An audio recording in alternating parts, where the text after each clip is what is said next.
What's up, YouTube? Welcome to the Credit Plug channel where we talk about how to build credit, how to establish relationships with banks and financial institutions, and most importantly, how to get you access to high limit credit funding. If you're new to our channel or if you've been checking out our content, make sure you hit that subscribe button. Otherwise, you could like, share, or comment down below. It helps our content get out to a wider audience, and we greatly appreciate the support. So in today's video, I wanted to discuss something historic that just happened. So on Monday, March 22nd, the city of Evanston, which is just north of Chicago, became the first U.S. city to pass reparations for Black residents. Now, this was done to address the economic wrongdoings of the past, particularly when it comes to housing discrimination. So as some of you may know, back in the day, the FHA, which is the Federal Housing Administration, did not insure mortgages in certain areas, particularly Black and African American dominated neighborhoods. Now, this was referred to as redlining. So when the FHA failed to insure mortgages in certain areas, that made it harder to qualify for a mortgage, and that prevented a lot of Black and African American families from being able to acquire a property and obtain generational wealth through home ownership. So this new program is designed to address that. Now, the way it's going to work is through a $25,000 grant, which can be used to pay down existing mortgage debt, put towards a down payment on a new property, or towards refurbishing an existing property. Now, in order to be qualified, you have to be a legacy resident or a descendant of a legacy resident. So a legacy resident is someone who's lived in Evanston, Illinois between 1919 and 1969. And you have to demonstrate some evidence of housing discrimination in order to be considered for this reparations program. This program is being funded through a 3% tax on recreational cannabis. Now, originally, some people were in favor of a $25,000 cash payment instead of a $25,000 grant to be used towards housing. Now, I'm going to just give you my opinion on this particular program.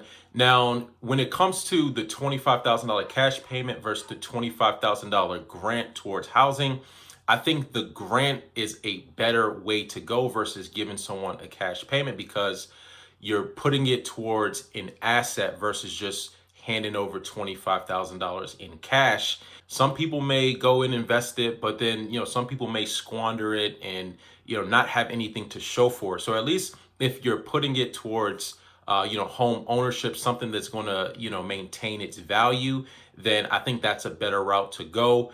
And then, another part of the argument are people who don't even think that reparations should have been initiated in the first place. And that's a whole different argument. But one thing you can't argue are the inequalities that existed during that time period between 1919 and 1969. As an African American anywhere throughout the United States, you were faced with discrimination that was implemented through government programs and policies. Now, how they're going about funding this reparations program through a 3% tax on recreational cannabis, I think is a pretty solid idea and a route to go. So instead of, raising property taxes or raising income taxes, raising taxes on recreational cannabis, I think is probably one of the best routes they could have decided when it comes to funding this type of program, because it provides two solutions in one, right? Recreational cannabis is reducing the number of cannabis related arrests, and then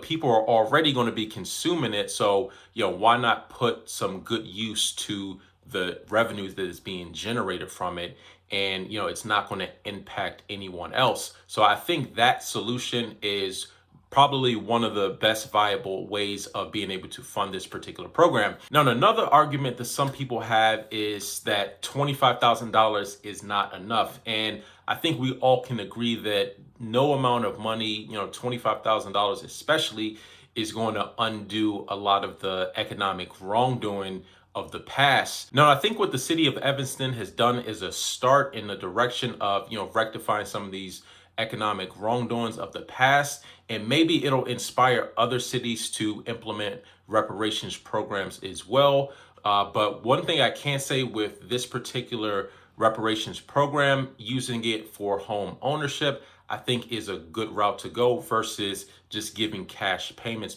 With the cash payments, you're not ensuring that, you're actually going to have something to show for this reparations, because, if you're just giving out $25,000 in cash and, people are going shopping, buying new cars, that's not really making an impact long term. But through home ownership, that will have a lasting impact. So I think that route with the $25,000 grant is a better route to go than just the straight up cash payments. That's just my opinion. Anyways, that's all I wanted to talk about in today's video. Let me know what you guys think about this new reparations program that the city of Evanston has implemented. Until next time, y'all take it easy and we'll talk to you soon.